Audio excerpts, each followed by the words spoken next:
Gloire à Dieu. Soyez tous les bienvenus à l'étude biblique.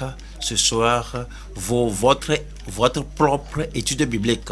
Que cela soit la vôtre afin que vous sachiez qu'à tout moment, si vous n'êtes pas là, vous allez vous étonner qui sera là. Vous devez être là à tout moment. Et nous prions que le Seigneur ouvre vos yeux et que vous voyez de plus grandes choses dans la parole de Dieu ce soir et à tout moment au nom de Jésus-Christ. Prions-en pas ensemble. Père, nous te remercions pour l'étude biblique, mais nous te remercions pour ton amour, pour ta bonté. Nous te remercions pour la lumière du Saint-Esprit qui se reflète sur la parole et qui nous dirige dans la vérité. Nous prions que ce soir, que tu sois avec chacun de tes enfants et que tout le monde, comme nous étudions ensemble, les frères, les sœurs, les garçons, les filles, nous prions que tu nous fasses voir ce que nous devons voir et que tu nous fasses expérimenter ton amour à nouveau, ta puissance à nouveau et toutes les expériences chrétiennes que nous devons avoir au nom de Jésus-Christ. Nous te remercions parce que tu nous as exaucés. Au nom de Jésus, nous prions. Amen. Ce soir, nous sommes là à l'évangile selon Saint Marc. L'évangile, c'est la bonne nouvelle. Nous approchons du temps de la finalité de cette bonne nouvelle étant exécutée. Jésus-Christ maintenant avance rapidement vers la croix. Bientôt, il y aura l'arrestation, il y aura la trahison, bientôt la crucifixion, bientôt il y aura la mort du Seigneur Jésus-Christ en votre faveur, en ma faveur, en tant que notre substitut, en tant que notre sauveur, en tant que le sacrifice principal. Bientôt cela viendra, il y aura l'ensevelissement et la résurrection du Seigneur Jésus-Christ. Alors nous avançons vers cet événement et tout sera accompli, tout ce que le Père l'a envoyé faire.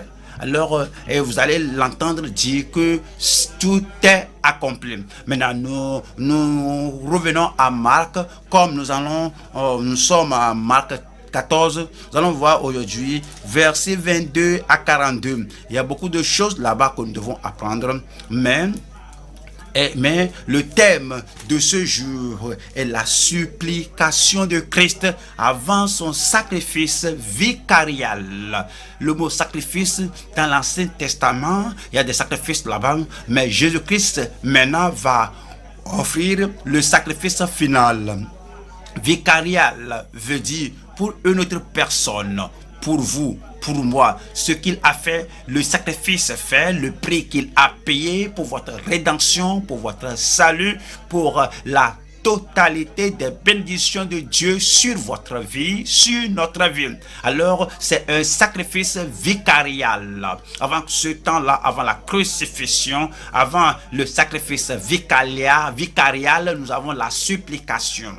C'est pour que maintenant, comme nous voyons ceci ce soir, il y a beaucoup de versets, donc vers réserver la lecture lorsque nous allons nous plonger dans la lecture. Nous allons voir 3 points ce soir. Et le premier point, nous allons voir le pain et le sang de la nouvelle alliance. Au fait, après la dernière Pâque, vous vous rappelez bien, dans notre étude passée, on a étudié la Pâque, et la première Pâque, et la dernière Pâque, la Pâque finale, et la Pâque accomplie. Après cela, il a intitulé la Sainte Seine. Il a présenté le pain, un symbole de son corps. Et puis il a présenté le vin, c'est-à-dire le fruit, le jus du raisin qui est l'emblème de son sang. Que ceci est mon corps qui est brisé pour vous, qui est rompu pour vous. Voici mon sang qui est donné pour vous. Le sang de la nouvelle alliance. C'est pourquoi nous avons cela comme titre,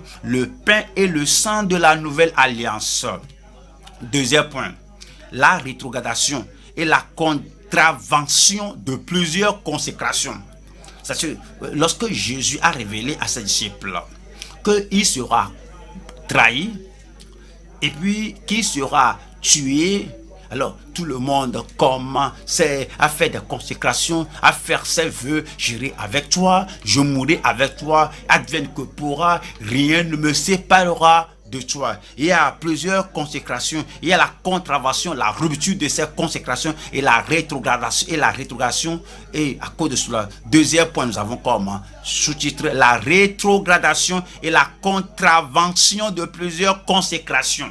Nous venons au troisième point, qui est le fardeau et le sang versé de notre Christ notable. Christ a prié, il a dit à ses disciples que je suis triste jusqu'à la mort. Et dans la prière, il saignait, il transpirait de sang. Oui, le fardeau de Christ, notre Sauveur, lorsqu'il a porté tous les péchés du monde sur lui, le fardeau du Seigneur Jésus-Christ est l'agneau de Dieu qui doit ôter les péchés du monde, et le sang versé, son cœur saignait à cause de vous, son cœur saignait à cause de vos péchés et à cause le fardeau et le saignement de notre Christ notable. Et nous allons maintenant à Marc 14. Le premier point qui est et le pain et le sang de la nouvelle alliance. Marc 14, 22. Pendant qu'il mangeait, Jésus prit du pain et après avoir rendu grâce, il le rompit et le leur donna en disant: prenez, ceci est mon corps. Et verset 23 nous dit, il prit ensuite une coupe et après avoir rendu grâce, il la leur donna et ils en burent tous.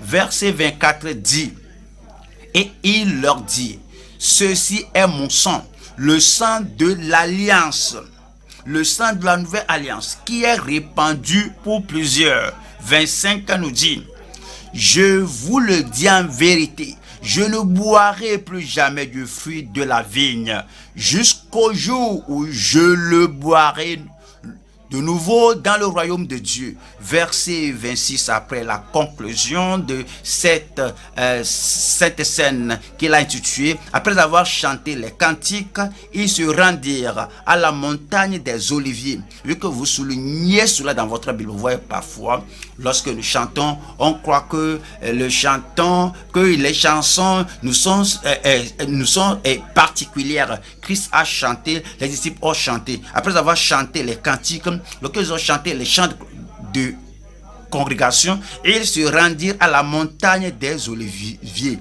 La montagne que je vous allume, nous allons voir 3 points là-bas. Numéro 1, c'est le souvenir, le rappel de son cœur inestimable, de la rédemption à travers son sang. Oui, voici mon sang qui est versé pour la rançon, pour le pardon, pour la rémission des péchés à tous ceux qui ont cru. La rédemption à travers son sang précieux. Et puis 3, il a fait la révélation que lorsque nous serons dans le royaume, que nous allons boire avec lui, nous allons manger avec lui, et nous espérons ce jour-là la révélation pour son épouse purifiée. Alors voyons le premier point. Et verset 22. Pendant qu'ils mangeaient, c'est-à-dire ils avaient fini, ils ont terminé la Pâque, c'était pour Israël, pour les Juifs, et lorsque Christ a offert le sacrifice, la Pâque, elle n'aura plus de valeur. Mais maintenant, tout se focalise sur Christ.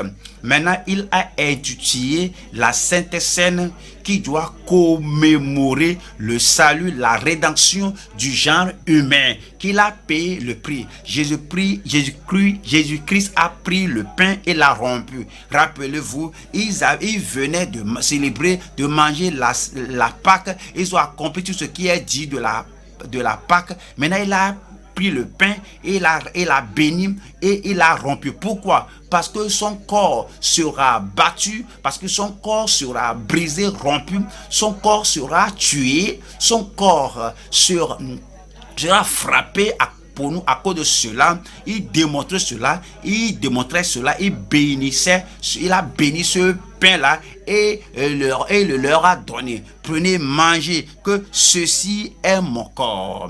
Son pain, le morceau de pain, mais cela représentait son corps. On nous dit en 1 Corinthiens chapitre 11, Nous lisons le verset 23 qui nous dit, s'il vous plaît, ouvrez votre Bible, car j'ai reçu du Seigneur ce que je vous ai enseigné.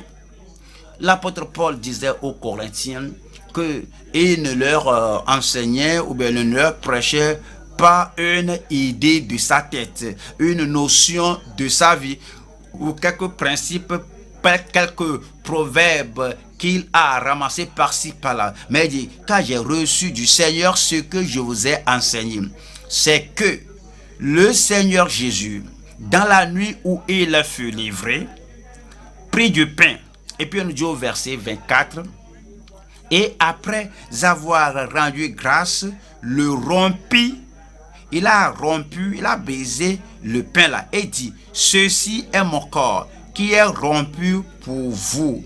Faites ceci en mémoire de moi. C'est pourquoi nous avons mentionné, nous avons dit ce premier, ceci, c'est le souvenir, le rappel de son corps. Et le pain là, c'est son corps. Et son corps est brisé pour nous. Quel en est l'objectif? Voyons, Ésaïe 53, verset 4. Ésaïe 53, verset 4. Cependant, ce sont nos souffrances qu'il a portées, c'est de nos douleurs qu'il s'est chargé. Et nous l'avons considéré comme puni, frappé de Dieu et humilié. Son corps était frappé, son corps était affligé et humilié. C'est ce qu'il a illustré lorsqu'il a rompu le pont, lorsqu'il a rompu le pain, que son corps sera brisé. Verset 5. Mais il était blessé pour nos péchés.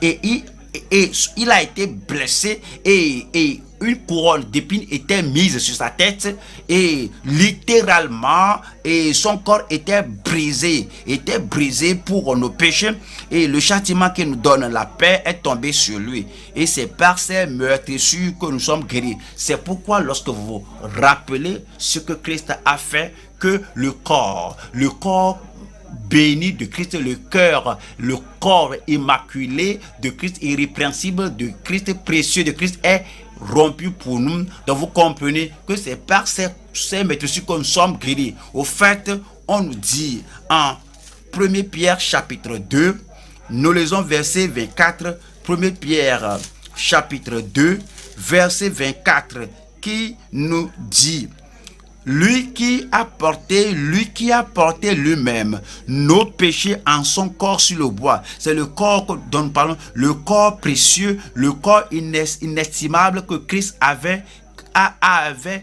été rompu, brisé. Lui qui a porté lui-même nos péchés en son corps sur le bois, afin que, mort au péché, nous vivions pour la justice, lui par les meurtrissures duquel vous avez été guéris. Il nous guérit spirituellement, physiquement, émotionnellement. Il nous guérit de toute manière à cause de son corps précieux qui a été rompu.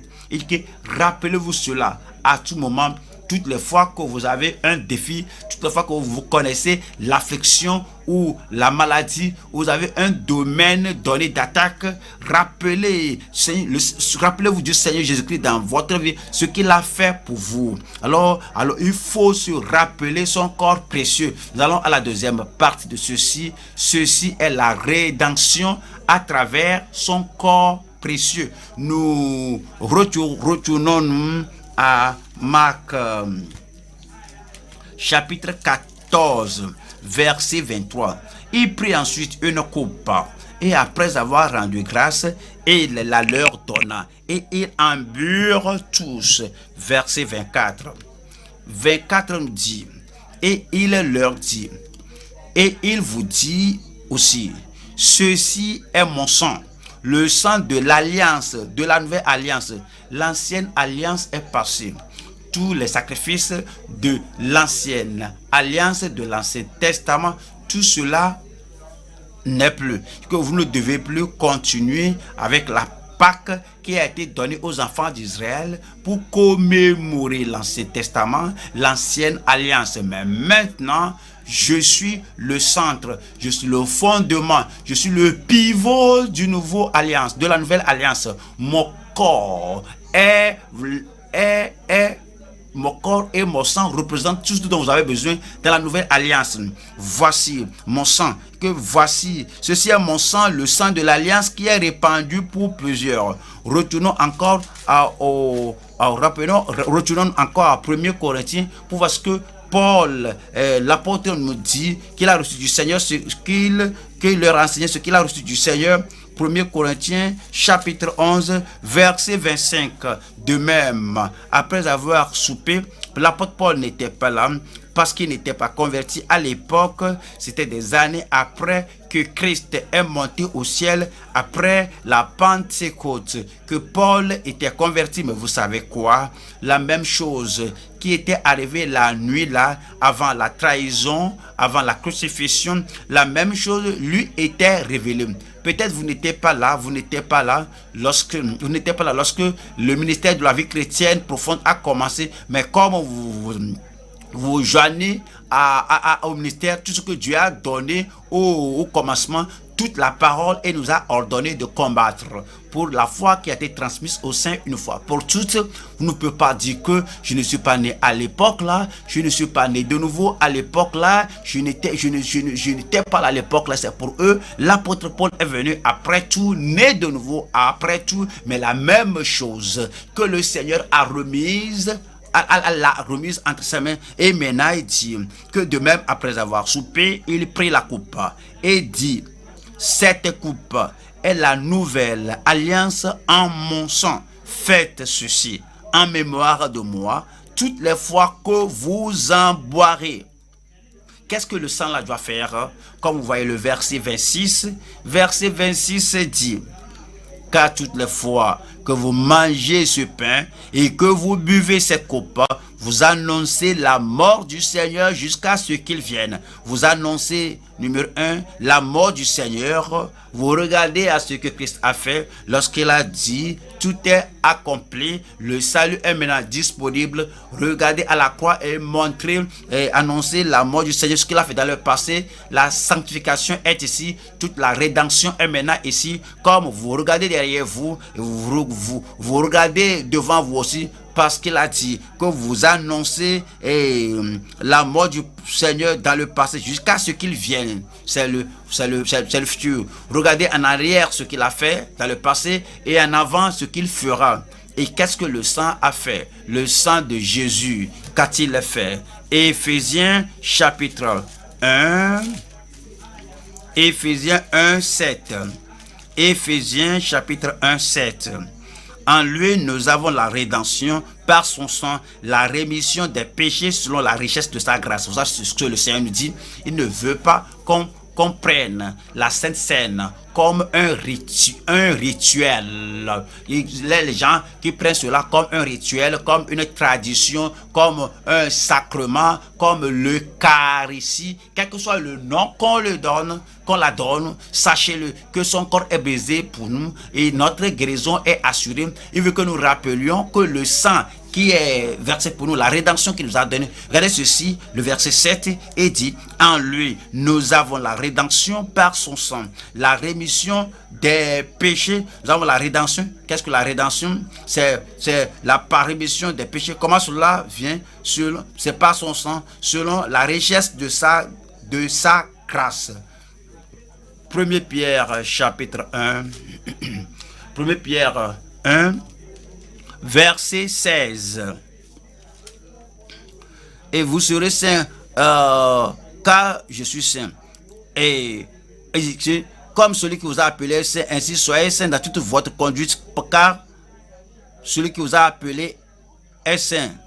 Vous serez saints, car je suis saint. 18. Sachant que ce n'est pas par des choses périssables, la rédemption ici, par de l'argent ou de l'or que vous avez été rachetés de la vaine manière de vivre que vous aviez hérité de vos pères. 19.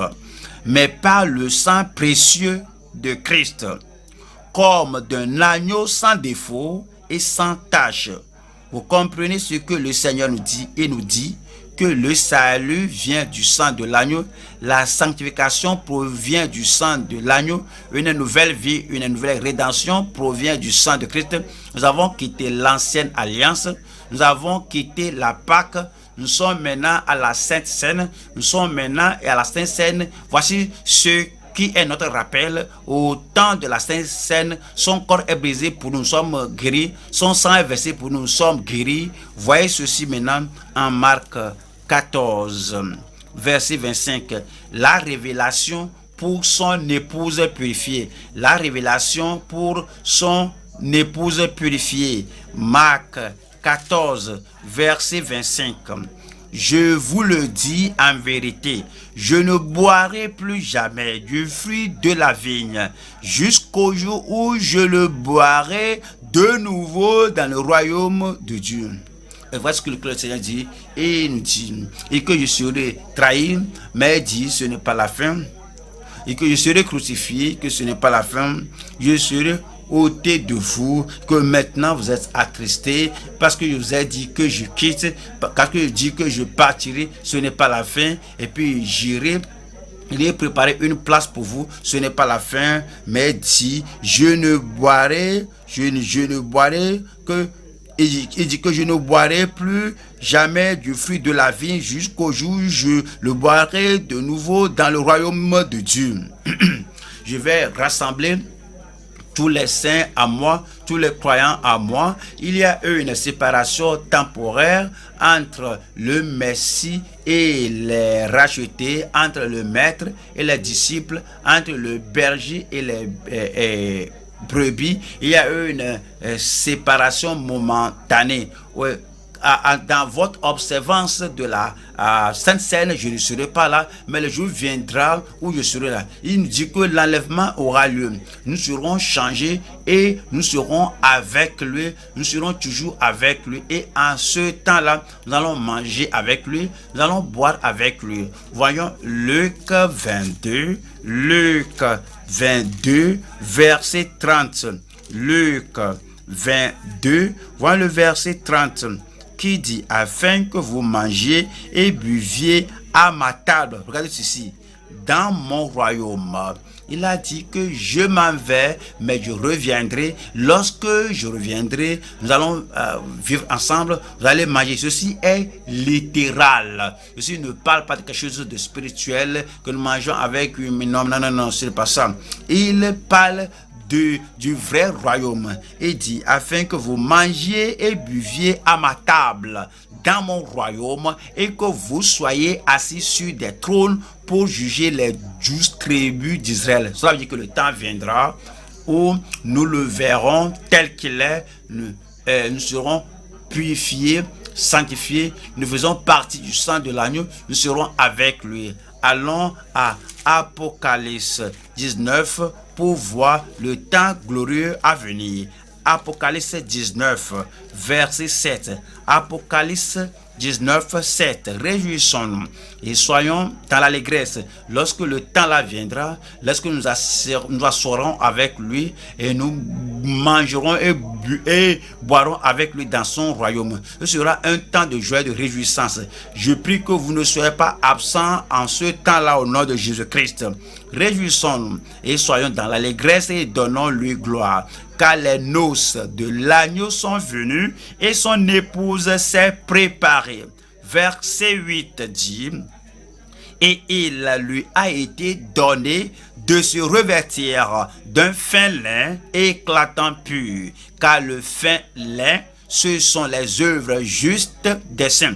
Vous devez être un saint. Vous devez être pur, sanctifié, vous devez être purifié et le cœur et votre cœur doit faire partie de l'épouse. Et verset 9 dit, et l'ange me dit, écris, heureux ceux qui sont appelés au festin de noces de l'agneau. Au festin de noces de l'agneau. Quand il viendra instaurer le royaume et que nous serons assis avec lui et que nous mangerons et boirons avec lui au festin de noces de l'agneau. Et il me dit, ces paroles sont les véritables paroles de Dieu. Je prie que vous soyez là au nom de Jésus-Christ. Il faut dire Amen. Puisse le Seigneur vous bénir. Nous allons au deuxième point. Comme nous sommes venus au deuxième point, nous allons voir verset 27 au 31. Voyons cela, Marc chapitre 14, Marc 14, voyons verset 27, qui dit, Jésus leur dit, vous serez tous scandalisés, car il est écrit, je frapperai le berger et les brebis seront dispersées. Le verset 28 dit, mais après que je serai ressuscité, pourrais vous dire quelque chose? Le Seigneur, il regardait toujours devant lui. Ouais, les gens, plusieurs personnes regardaient en arrière, ils regardaient derrière eux, ils regardaient en arrière. Ouais, ils ont un regard rétrospectif. Oui, ce qui m'est arrivé à l'école primaire, je venais de telle famille, et puis alors, ils avaient ce fardeau sur eux. Et ils n'ont jamais regardé, et ils ne regardaient jamais devant. Jésus regardait devant que je serai crucifié. Mais il ne faut pas être trop attristé à cause de cela. Quelque chose d'autre va vous arriver. Je ressusciterai. Après cela, chaque fois, regardez derrière vous. Regardez les promesses de Dieu pour regarder en avant. Regardez les prophéties de Dieu. Regardez devant vous. Regardez la promesse, tout ce qu'on a en Christ. Regardez devant vous. Tout ce qui s'est passé dans le passé. Quelque chose qui se passe aujourd'hui, dans le cas de Jésus-Christ, la nuit là, il sera crucifié. Quelque chose qui se passe dans la nuit, quelque chose qui se passe au cours de la semaine, chaque fois, il a en vue ce qui sera, ce qui est là, que oui, ce ne sera pas toujours comme ça. La puissance de résurrection viendra. Et puis, après que je serai ressuscité, j'irai devant vous à Galilée.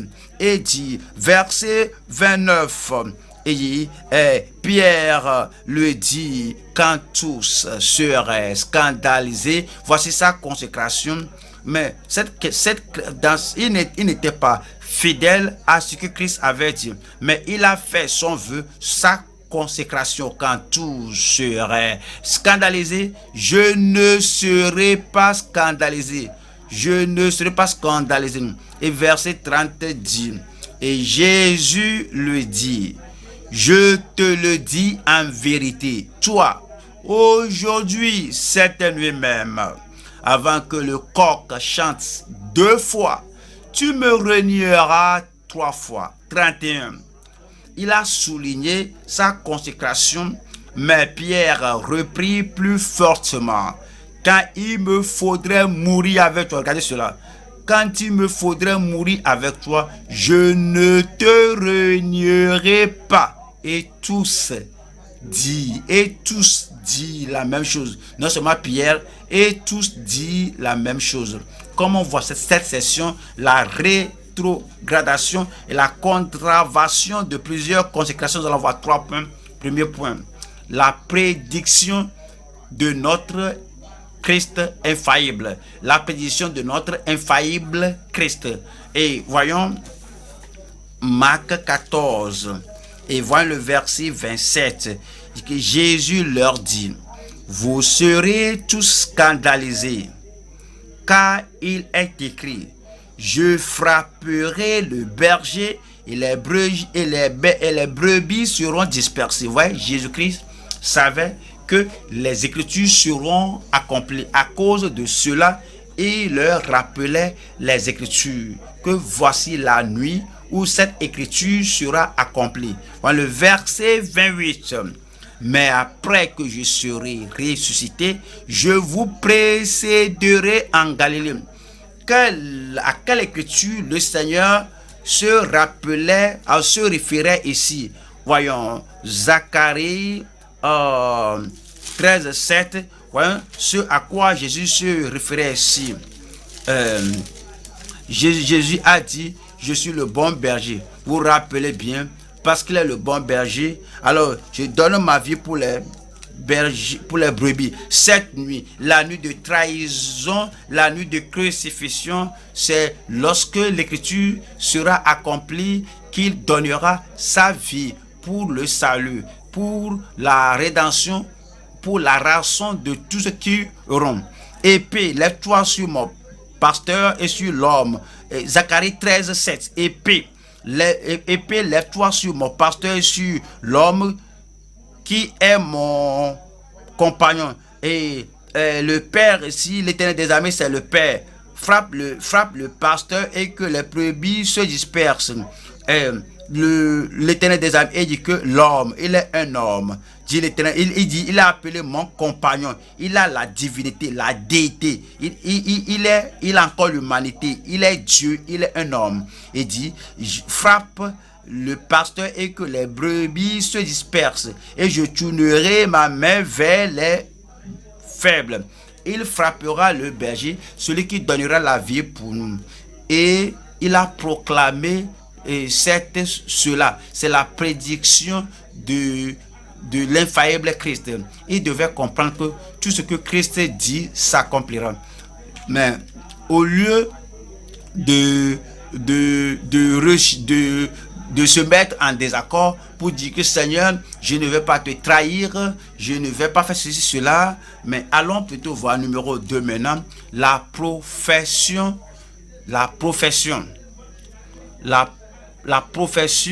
des chrétiens incapables. Marc 14, 29.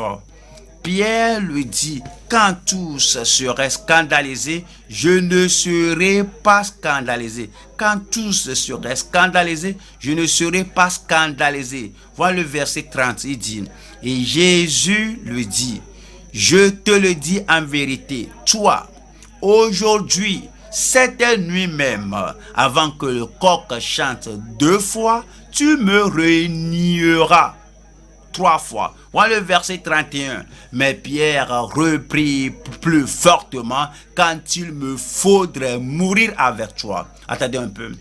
Pierre aurait pensé, je peux me rappeler les gens, même dans l'ancienne alliance, même dans l'ancien testament, Shadrach, Meshach, Abednego, ils étaient prêts à mourir pour la foi, même si je dois mourir comme ça, aller dans le feu comme eux, peu importe. Mais comprenez-vous, ce n'est pas quelque chose qu'on doit dire que Shadrach, Meshach, Abednego l'ont fait à cause de cela. Je peux le faire moi-même aussi, sans prière, sans la grâce, vous ne le pouvez pas. Sans l'épine dorsale, vous ne le pouvez pas. Sans vous plonger dans la grâce de Dieu, dans la force de Dieu, voyez, Pierre aurait pensé à Daniel qui est allé dans la fosse au lion, quel que soit ce qu'il faut, cette nouvelle alliance, je sais que je le ferai. Mais mon ami, tu ne peux pas dire que parce que Daniel l'a fait dans l'ancienne alliance, nous sommes maintenant dans la meilleure alliance, je peux le faire. Vous devez prier. Rappelez-vous, lorsque Jésus leur a dit que priez, que votre esprit que l'esprit est bien disposé, mais la chair est faible. Pierre, Jésus, ce n'est pas à dire que les autres ont fait, je peux le faire. Donc, Pierre faisait une consécration qui est importante, une consécration invalide. Et il dit que quand il me faut mourir avec toi, je ne te renierai pas. Mais il n'a pas pu honorer sa consécration. Voyez, nous qui sommes chrétiens, nés de nouveau enfants de Dieu maintenant, nous devons prier avec ferveur. Regardez comment Jésus a prié. Nous devons prier comme ça et tout faire. De nous remettre entre les mains du Seigneur de nouveau à tout moment, que quelles que soient les tentations qui se présentent, les problèmes qui se présentent, que par la grâce de Dieu, pas selon ma force, par la grâce de Dieu, pas dans mon orgueil, par la grâce de Dieu, je tiendrai. Et cette grâce nous fera tenir bon. Et alors, on a la profession des chrétiens incapables. La profession des croyants incapables. 1 Jean 3, 18. 1 Jean 3, 18 qui dit: petits enfants, n'aimons pas en parole et avec la langue, mais en action et avec vérité. Mes petits enfants, vous êtes nés de nouveau, vous êtes enfants de Dieu. Maintenant, vous devez vous rappeler, lorsque Jean a dit mes petits enfants, il se référait à tous les croyants parce qu'il est plus âgé en ce temps-ci. Il a dit: croyants, bien-aimés, mes petits enfants, n'aimons pas en parole, n'aimons pas l'un et l'autre avec la langue, n'aimons pas la Bible, la foi chrétienne en parole et avec la langue, mais en action et avec vérité. Ne faites pas une profession vide. Ne faites pas une déclaration sans fondement, une déclaration qui n'est pas versée, qui n'est pas soutenue par la prière. Ne faisons pas une profession sans fondement. C'est pourquoi Jacques nous dit, Jacques 2, 17. Jacques 2, 17 nous dit, il en est de même que la foi. Si elle n'a pas les fonds, il en est de même, si il en est ainsi de la foi, si elle n'a pas les œuvres, elle est morte en elle-même. Si la profession, si la déclaration n'a pas une œuvre correspondante, est morte en elle-même. Il en est ainsi de la foi, si elle n'a pas les œuvres, elle est morte en elle-même. Verset 20 dit, veux-tu savoir, ô homme vain, veux-tu savoir, ô homme vain, que la foi sans les œuvres est inutile. La profession sans pratique est vaine. La promesse au Seigneur sans l'œuvre correspondante est vaine. Le Seigneur nous regarde comme des gens vains, des gens qui n'ont pas de valeur, des gens qui font de vides professions, des promesses et sont incapables de l'accomplir parce qu'il n'y a pas de prière. Parce que nous ne nous mettons pas sur l'autel. C'est dit, veux-tu savoir, ô homme vain, que la foi sans les œuvres est inutile. Alors, verset 26, comme le corps sans âme est mort, de même, la foi sans les œuvres est morte. Revenons à Marc chapitre 14, verset 31. Marc 14, verset 31, voyons la dernière phrase là-bas. Avez-vous remarqué cela? Et dit que, et tous dit la même chose. Plusieurs fois, vous croyez que c'est seul Pierre qui a parlé fortement, c'est Pierre seulement qui a promis vivement au Seigneur que même s'il me faut mourir avec toi, je mourrai avec toi. Ce n'était pas Pierre seul. Et tous dire la même chose. Ils ont parodier ce que Pierre dit. C'est comme un perroquet qui dit quelque chose, qui fait la consécration, je mourrai avec toi, j'irai avec toi, je mettrai tout sur l'autel. Et comme il parle, alors nous aussi comme des perroquets, on répète la même chose. Vous savez, quoique le perroquet ait la capacité de copier, d'imiter ce que l'homme dit, le perroquet ne comprend pas ce qu'il dit, seulement il essaie de parodier, de répéter ce que l'autre dit. Les autres disciples ont commencé à répéter, alors ils ont parodié, répété et tout ce qu'il dit. Ça, c'est la promesse des peureux incompétents. Ces peureux, voyons Marc 14, verset 50 nous dit, verset 50 nous dit, alors tous l'abandonnèrent et prirent la fuite. Ce sont les gens qui ont dit la même chose, mais il n'y avait pas de force. Ils sont incompétents et tous ont pris la fuite. Alors tous l'abandonnaient et prirent la fuite. Le Seigneur nous dit quelque chose, que comme nous promettons au Seigneur, nous devons retourner au Seigneur en prière. Parfois on vient à l'étude biblique, parfois c'est l'heure de réveil, parfois c'est l'adoration dominicale, et ce que vous avez entendu là a un grand impact sur vous. Vous dites, Seigneur, je suis prêt maintenant, j'irai avec toi, et on ne prie pas. Cette promesse en elle-même est insuffisante. Cette consécration en elle-même est insuffisante sans que vous soyez dans votre chambre et que vous vous mettez à genoux devant Dieu. Vous ouvrez la Bible pour dire que Seigneur, je vois que voici ce que tu as dit, cet engagement que j'aurai, cette consécration que j'aurai, je ne vais pas le compromettre. Il faut tout faire, de plonger cela, mouiller cela avec la prière. Nous allons maintenant au troisième point. Le troisième point, nous allons voir le fardeau et le saignement de notre Christ notable. Allons à Marc 14, nous allons lire le verset 32. Luc 14, Marc 14, verset 32. Marc 14, 32.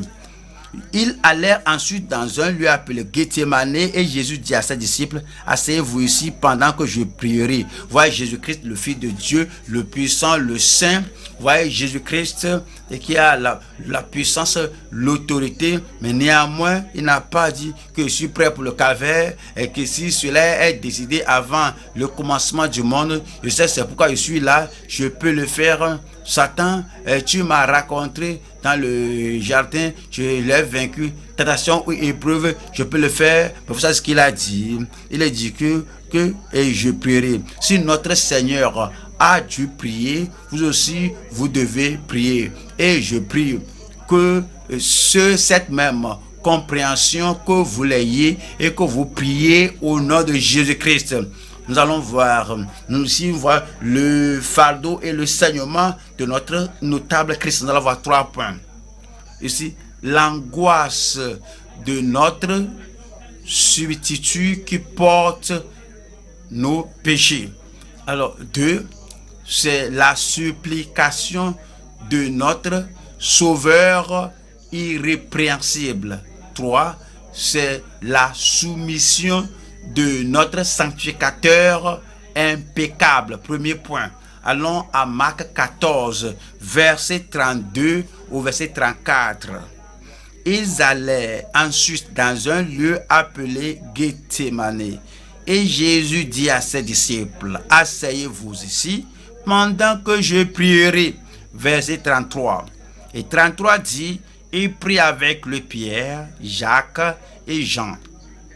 Il prit avec lui Pierre, Jacques et Jean. Pourrons-nous arrêter un peu ici? Le Seigneur Jésus-Christ venait de discuter avec eux et Pierre a fait cette consécration. Et Jésus a dit, Pierre, tu ne peux pas accomplir cette consécration et tu dois prier parce que tu es faible. Et comme il allait prier, il a pris avec lui Pierre.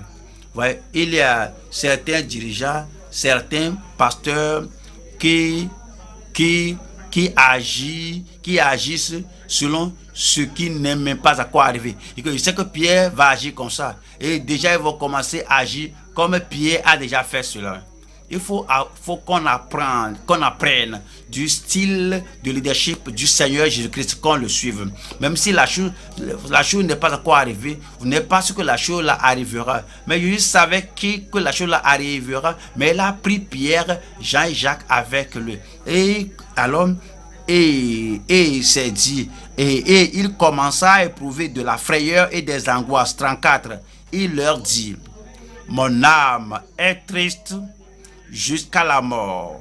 Restez ici éveillés. Ça, c'est l'angoisse ou la tristesse de notre substitut qui porte nos péchés. Vous allez poser la question, pourquoi cette angoisse, pourquoi cette tristesse? Allons à Ésaïe 53. Ésaïe 53, verset 4. Je suis sûr que vous ouvrez la Bible. Que Dieu vous bénisse. Ésaïe 53, verset 4. Cependant, ce sont nos souffrances qu'il a portées, c'est de nos douleurs qu'il s'est chargé. Tout est au pluriel. C'est de nos douleurs qu'il s'est chargé. Il a porté nos souffrances. Pourquoi était-il triste? parce qu'il portait les souffrances, les douleurs de tous les gens du monde. Il porte toutes ces douleurs, toutes ces souffrances. À cause de cela, cela devient un poids sur lui. Et comme le Dieu Père abandonne le pécheur quand il n'y a pas de rédempteur, quand il n'y a pas de rédemption, le Père va l'abandonner. Il savait cela, qu'il allait porter le châtiment du péché du monde entier. Cependant, ce sont nos douleurs qu'il a prononcées, portées. C'est de nos douleurs qu'il s'est chargé et nous l'avons considéré comme puni, frappé de Dieu et humilié. Verset 5 dit, mais il était blessé pour nos péchés, c'est quoi il était triste, brisé pour nos iniquités, c'est quoi il était très triste. Le châtiment qui nous donne la paix est tombé sur lui et c'est par ses meurtrissures que nous sommes guéris. Verset 6 qui dit, nous étions tous errants comme des brebis, chacun de nous, parce que nous sommes égarés. Lui n'était pas égaré. Il est sans tache, il est impeccable, il est saint, il portait le châtiment de nos péchés. Il allait porter tout le châtiment que nous aurons porté, pas le châtiment d'un homme, d'une femme ou bien d'une famille, mais le châtiment du monde entier. Nous étions tous errants comme des brebis, chacun suivait sa propre voie. Et l'Éternel a fait retomber sur lui l'iniquité de nous tous. C'est pourquoi il était triste. Allons à Lamentation de Jérémie, chapitre 1, verset très important. Lamentation de Jérémie, chapitre 1, nous allons lire verset 12 qui dit, je m'adresse à vous qui passez ici. Mon ami, est-ce rien pour vous? Vous avez entendu parler de la croix du Calvaire, vous passez, vous entendez parler de la tristesse de Christ, vous passez seulement la façon dont il a porté votre fardeau, vos péchés, et vous passez, vous voyez son angoisse. Et je m'adresse à vous tous qui passez ici, regardez et voyez s'il est une douleur pareille à ma douleur. Regardez, voyez, allez voir l'histoire, allez voir dans la Bible. Regardez, voyez s'il est une douleur pareille à ma douleur. À celle dont j'ai été frappé, l'Éternel m'a affligé au jour de son ardente colère. Pourquoi le Père, pourquoi l'Éternel l'a-t-il affligé? Pourquoi a-t-il amené tout cela sur lui? Parce qu'il a porté nos péchés. Est-ce que vous avez pensé à cela? Est-ce que vous avez prié pour cela? Est-ce que vous avez dit qu'il a pris mon péché? Il a porté mon opprobre. Donc je crois en lui. Si vous n'avez pas fait cela, vous devez le faire. Que cela soit un fardeau pour vous. Que cela soit comme une flèche lancée dans votre cœur. Parce qu'il a porté cette angoisse pour vous, alors cela l'a conduit à la supplication. Voilà numéro 2 maintenant, c'est la supplication de notre Sauveur irrépréhensible. La supplication de notre Sauveur irrépréhensible. Marc 14, verset 35. Puis ayant fait quelques pas en avant, il se jeta contre terre et pria que s'il était possible, cette heure s'éloigna de lui. Et il se jeta, il faisait quelques pas, se jeta contre terre et pria. Il ne pensait plus maintenant à sa position que ce soit de se tenir debout de façon honorifique, mais s'asseoir de façon majestueuse, s'asseoir et lever les mains vers le ciel. Ne faisait pas cela maintenant. Le fardeau est trop insupportable. L'angoisse est écrasante. Et puis elle se jeta contre terre et pria. Vous vous posez la question, frère, vous avez un défi. Vous voulez prier. Et vous allez amener cela au Seigneur. Alors, est-ce que vous faites comme le Seigneur Jésus-Christ? Mais si vous devez prier tout seul, même si vous faut amener le défi au Seigneur tout seul, regardez la Bible, regardez les promesses de Dieu, regardez les prophéties de la parole et priez et faites le combat tout seul. Alors, il y a des gens qui vont dire que oui, je devais être sauvé, mais on ne prie pas pour moi, mais tu peux prier pour toi-même, je devais être guéri, je serais guéri, oh, j'aurais été guéri, mais ne peut pas pour moi. Mais tu peux prier pour toi-même. Que Jésus dit que tout est accompli, même s'il n'y a personne pour te supporter, s'il n'y a personne pour t'aider, pour te secourir, s'il n'y a personne pour être ton partenaire en prière. Tu peux faire comme Jésus après tout. Après tout, il a porté votre fardeau, il a porté votre angoisse. Tout ce qu'il faut faire maintenant, c'est d'avoir les regards vers le calvaire et croire au Seigneur Jésus-Christ et le salut viendra, et la guérison viendra, et la rédemption viendra. Et tout ce qu'il a payé à la croix de calvaire viendra. Donc, faut plus donner des excuses. Jésus a prié tout seul, il a porté le fardeau tout seul. Allez au Seigneur en prière et priez, et le Seigneur exaucera votre prière. Et dit que s'il est possible, et pria, s'il était possible, cette heure s'éloigna de lui. 36, il disait, Abba, Père, toutes choses te sont possibles. Éloigne de moi cette coupe. Toutefois, non pas ce que je veux, mais ce que tu veux. Oui, c'était pesant, douloureux, toutefois, non pas ce que je veux, mais ce que tu veux. Oui, c'est très grave, c'est terrible, toutefois, non pas ce que je veux, mais ce que tu veux. Verset 37 nous dit, et il vint vers les disciples, qu'il trouva endormis, et dit à Pierre, Simon, tu dors, tu n'as pas pu veiller 1h38. 38, veillez et priez, afin que vous ne tombiez pas en tentation. Regardez le Seigneur Jésus, il a son fardeau, il a prié une fois, il est arrivé aux disciples, que mes disciples, vous savez quoi? Quoi que j'ai prophétisé, prédit, que Pierre, que tu seras tenté, que tu vas me renier, je ne m'intéresse pas que tu tombes. Si tu veilles et que tu pries, c'est une prophétie conditionnelle. Veille et prie. Veillez, priez, afin que vous ne tombiez pas en tentation. L'esprit est bien disposé, mais la chair est faible. J'apprends quelque chose de Christ. Vous voyez, il y a des gens, et ils font une prophétie, ou bien ils l'ont reçu de Dieu, et il veut que cette prophétie négative s'accomplisse à tout prix. Ils ne vont pas aider les gens à qui ils prophétisent. Alors, ils ne vont pas aider les gens à sortir du danger, de ce mal. Si la personne échappe à ce danger, c'est comme il est un faux prophète.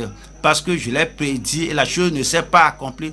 Donc, je ne veux pas le dire comment prier. Je ne veux pas le dire qu'il doit prier. Je ne veux pas le dire qu'il doit veiller. Je veux qu'il tombe victime sans remède, afin que cela prouve que je sois un bon prophète de Dieu. Christ n'était pas comme ça. Apprenons de Christ. Il a dit, quoique j'ai dit cela, que tu me réuniras, ce n'est pas mon souhait pour toi, ce n'est pas ma volonté pour toi, c'est une prédiction conditionnelle. Si tu veilles et que tu pries, tu ne tomberas pas en tentation. Je sais que ton esprit est bien disposé, mais que ta chair est faible. Verset 39, et dit, il s'éloigna de nouveau et fit la même prière. Et laissez-moi vous aider ici maintenant. Ouais, il y a des gens qui disent, si tu pries pour une chose 2 fois, que tu ne pries pas dans la foi. Et il dit que, puisque tu pries une fois, il ne faut plus prier faut plus répéter la prière. Le problème n'est pas résolu. La solution n'est pas venue. Il faut prier encore. S'il faut prier 3 fois, il faut prier. Parce que le Seigneur Jésus-Christ, après avoir prié, il a reprié. Alors il est parti, il est encore reprié, et il a encore répété la même prière. Vous voyez des gens qui disent que tu as prié alors si tu vas encore faire la même prière, que c'est une vaine répétition. Non, cela vient du fardeau de votre cœur. Vous n'avez pas de vocabulaire, vous n'avez pas d'autre chose à dire, et vous dites la même chose qui provient de votre cœur. Première fois, deuxième fois, troisième fois, exactement, ça va comme Jésus l'a fait. Et j'ai dit il s'éloigna de nouveau et fit la même prière. Dieu exauce la prière là. Quelle prière a-t-il faite et comment Dieu l'a exaucé? Et comment Dieu l'a-t-il exaucé? Luc 22, 41 qui dit: puis il s'éloigna d'eux à la distance d'environ un jet de pierre et s'étant mis à genoux, il pria. 42. Disant: Père, si tu voulais éloigner de moi cette coupe, toutefois que ma volonté ne se fasse pas, mais la tienne. 43.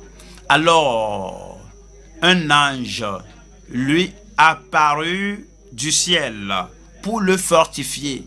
Le Seigneur a exaucé la prière et il a envoyé un ange depuis le ciel. Un ange apparu du ciel.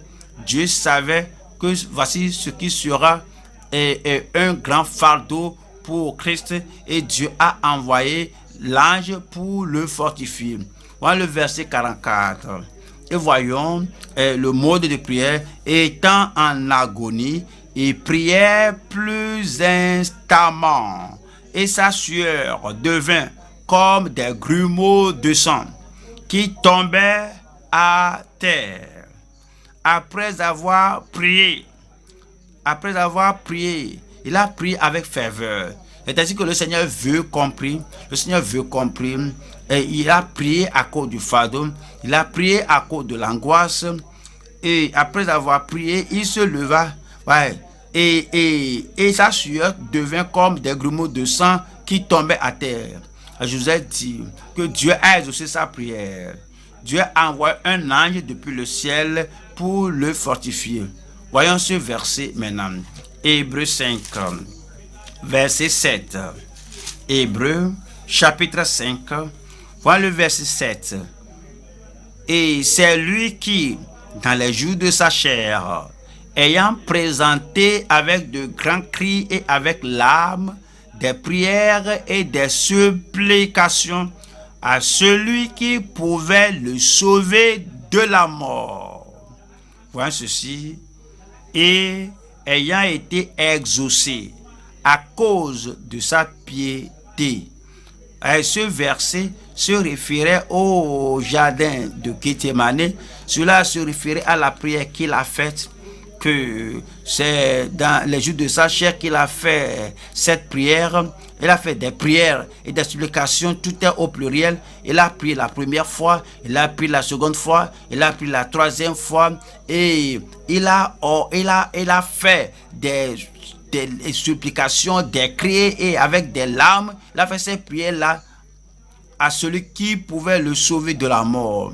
Et vous dites, mais il n'est pas sauvé de la mort. Pourriez-vous l'expliquer? Le diable voudrait le tuer là-bas dans le jardin, avec le fardeau, avec le poids, le cœur déjà brisé, et le cœur saignait déjà, et les paroles provenaient de son corps et de sa bouche, et lorsqu'il suait, ce sont des grumeaux de sang qui sortaient, et l'ange est venu l'aider et n'était pas mort là-bas dans le jardin de Gethsémani. Et la Bible a dit qu'il a prié avec des cris et avec des larmes à celui qui peut le sauver de la mort. Et il a été exaucé à cause de sa piété. Il est revenu avec force, que enfant disciple, alors celui qui me trahit est là maintenant, il a le courage et la confiance maintenant, et l'épine dorsale maintenant. Ces gens sont venus du bien. Qui cherchez-vous? Si vous êtes venus pour moi, laissez ces gens-là partir. Et il a été arrêté, et une couronne d'épines était mise sur sa couronne, et le sang était sorti. Cela ne l'a pas tué, il a été souffleté, ils ont fait bien de choses, mais Alors, on l'a souffleté, on l'a battu, on l'a été amené à la croix et il a été cloué là-bas. Il était à mesure de tout dire. Il n'avait rien oublié. La force est venue à cause de la prière. Il a dit, mais Père, pardonne-leur parce qu'ils ne savent pas ce qu'ils font. Et finalement, il a dit, tout est accompli. Et il a expiré. Et il était fortifié. Il n'était pas tué, il n'était pas mort en allant à la croix parce qu'il devait mourir à la croix. Si nous devons être sauvés, ils ont percé mes mains et mes pieds. C'est ainsi que Dieu a exaucé sa prière. Nous allons maintenant au troisième point, maintenant, la soumission de notre sanctificateur impeccable. La soumission de notre sanctificateur irrépréhensible. Marc 14, verset 36, il dit, Abba, Père, toutes choses te sont possibles. Éloigne de moi cette coupe. Toutefois, non pas ce que je veux. C'est la soumission. Toutefois, non pas ce que je veux. Toutefois, non pas ce que je veux, mais ce que tu veux. Mais ce que tu veux. Le Seigneur s'est soumis à la volonté de Dieu, à la volonté du Père. Nous devons avoir le même engagement, la même consécration. C'est pourquoi c'est dit en Philippiens chapitre 2, verset 5. Philippiens chapitre 2, verset 5, qui dit, ayez en vous les sentiments qui étaient en Jésus-Christ, les sentiments de soumission à la volonté de Dieu, les sentiments de soumission à la parole de Dieu, les mêmes sentiments de soumission à tout ce que le Seigneur Père mettra dans votre vie. Faut pas être surpris, ne permettez à rien de vous arriver qui vous fasse dire que je ne peux pas supporter cela, je ne veux pas le supporter. Faut pas faire comme ça. Que les sentiments de Christ soient en vous, disant pas ce que je veux, mais ce que tu veux. Verset 6 dit, lequel existant en forme de Dieu n'a point été regardé comme une proie à arracher d'être égal avec Dieu, certes, mais s'est dépouillé lui-même en prenant une forme de serviteur, en devenant semblable aux hommes, et ayant paru comme un simple homme, 8, il s'est humilié lui-même, se rendant, il s'est humilié lui-même, se rendant obéissant jusqu'à la mort, même jusqu'à la mort de la croix. C'est ce que le Seigneur espère de vous, de moi, de toi, mon frère, ma soeur, mon garçon, ma fille. C'est ce que le Seigneur espère de toi si tu es de vous. Si tu as les sentiments de Christ, tu t'identifies avec lui, tu pries comme il a prié, tu t'identifies avec lui et tu permets à la parole de Dieu d'être dans ton cœur et tu t'identifies avec lui. J'ai été crucifié avec Christ et si je vis, ce n'est plus moi. Alors c'est le Seigneur Jésus-Christ lui-même, par sa force, par sa foi qui vit en moi. La vie que je vis maintenant dans la chair, je vis cette vie dans la foi, dans le Fils de Dieu qui s'est livré, qui s'est donné lui-même pour moi parce qu'il m'aime. Si tu fais cela, quel en sera le résultat? Voyons Philippiens chapitre 2, verset 9 qui dit, c'est pourquoi aussi Dieu l'a souverainement élevé et lui a donné le nom qui est au-dessus de tout nom. Verset 10. Afin qu'au nom de Jésus, tout genou fléchisse dans les cieux, sur la terre et sous la terre.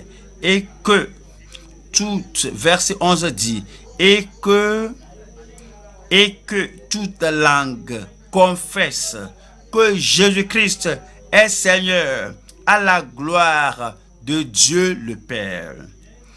Pourquoi nous apprenons tout cela? Qu'est-ce qui était arrivé à Christ? Qu'est-ce qu'il a fait?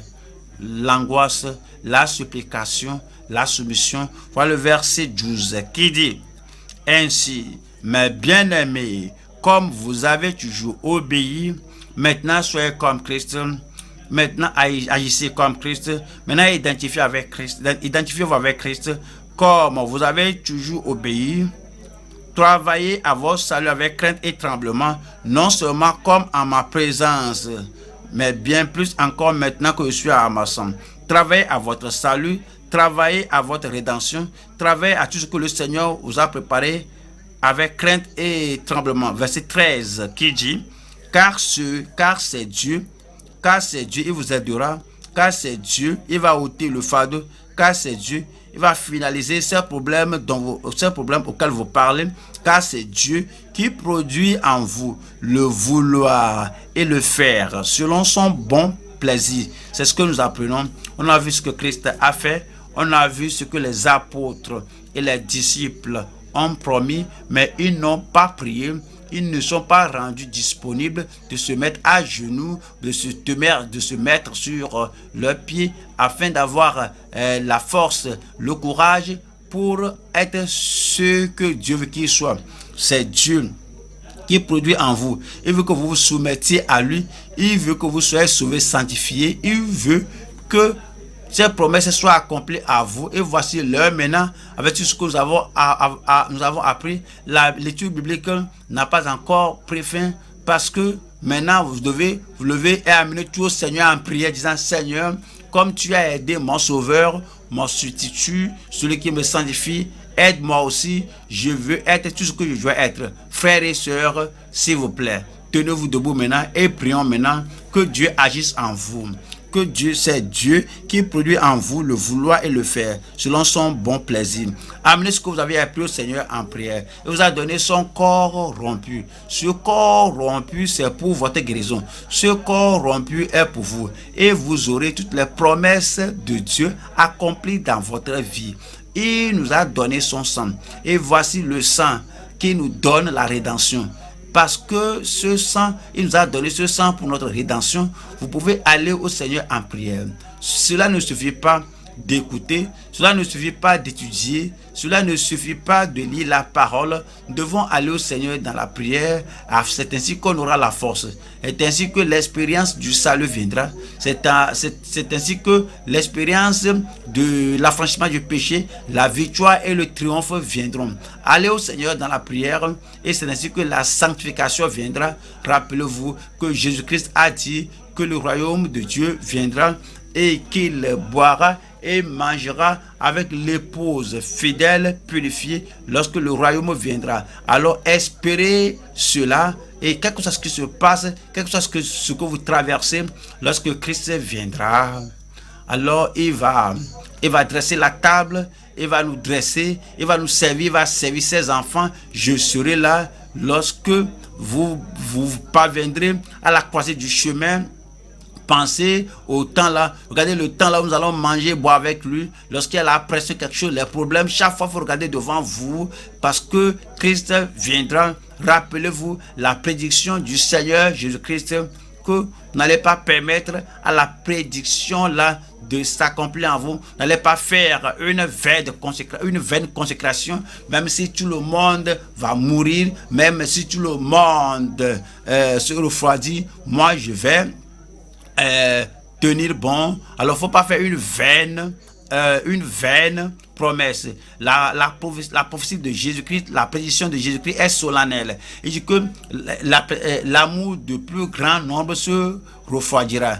Mais tu vas dire que Seigneur, mon amour ne se refroidira pas. Jésus a dit que lorsque le Fils de l'homme viendra, trouveras-tu la foi sur la terre? Tu dis au Seigneur, Seigneur, ce n'est pas en se vantant. Seigneur, je ne m'enorgueillis pas. Seigneur, par ta grâce, par ta capacité, tu trouveras la foi en moi lorsque le Fils de l'homme viendra. Trouvera-t-il des gens qui combattent pour la foi qui a été transmise au sein une fois pour toutes? Ô Seigneur, aide-moi, tu trouveras la foi en moi, je combattrai pour la foi une fois pour toutes.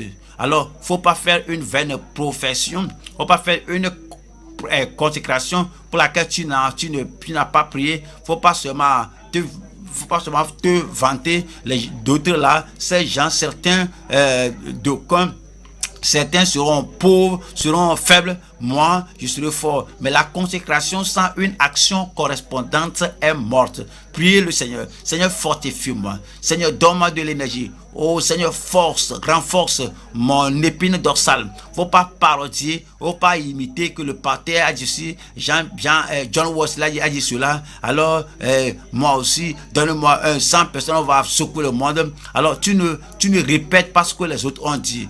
Retourne à la croix, retourne au calvaire pour dire Seigneur, j'ai besoin de ta force, j'ai besoin de ta grâce.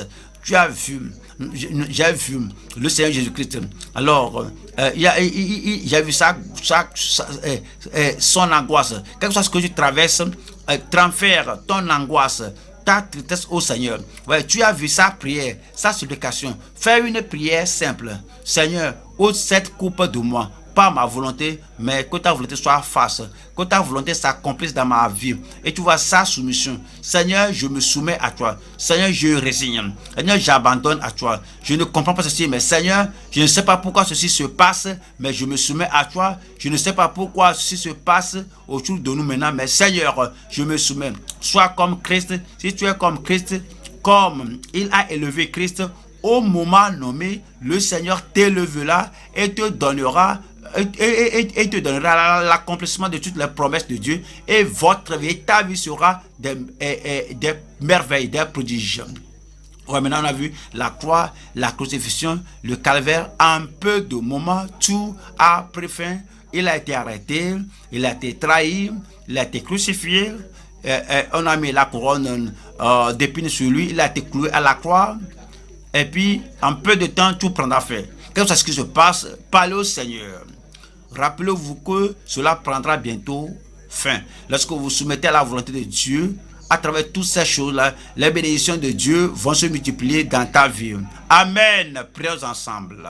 Père, nous te remercions pour l'étude d'aujourd'hui. Nous prions que tu écrives toutes ces paroles de façon indélébile dans chaque cœur au nom de Jésus-Christ. Nous demandons, Seigneur, que aujourd'hui, que ta force, ta grâce nous aideront, que les sacrifices de Christ à la croix de Calvaire nous aide au nom de Jésus-Christ. Fortifie ton peuple, supporte ton peuple. Je prie, Seigneur, que tu accordes à chacun le courage, l'audace d'avancer dans la voie du Seigneur en soumission à ta volonté, quel que soit ce qui se passe tout au long de notre vie, au nom de Jésus-Christ. Seigneur, aide-nous à être sages, à avoir la connaissance de discerner ce qui est ta volonté et ce qui est la volonté du diable. Nous prions, Seigneur, que nous ne soumettions que jamais à la volonté du diable. Le diable veut tuer notre Seigneur Jésus-Christ là-bas dans le jardin, mais il a prié, dit Seigneur, je ne veux pas faire la volonté du diable, je ne veux pas mourir la mort désignée par le diable, je veux uniquement mourir la mort qui apportera le salut, la rédemption du genre humain. Seigneur, la même chose, n'allons pas faire la volonté du diable. Et la volonté du diable, le plan du diable ne s'accomplira pas dans notre vie au nom de Jésus-Christ. Et maintenant ta volonté qui va donner le salut, qui va donner la sanctification et qui va donner le triomphe total. Nous allons faire cette volonté, que tu fasses cela dans la vie de tout le monde au nom de Jésus-Christ. Nous te remercions parce que tu nous as exaucés. Nous prions que le résultat de cette étude soit visible dans la vie de chacun de nous. Merci pour toutes choses. Au nom de Jésus, nous prions. Et que le peuple de Dieu dise Amen. Que le Seigneur vous bénisse et qu'il continue de vous fortifier, de demeurer dans sa volonté tous les jours de votre vie. Amen.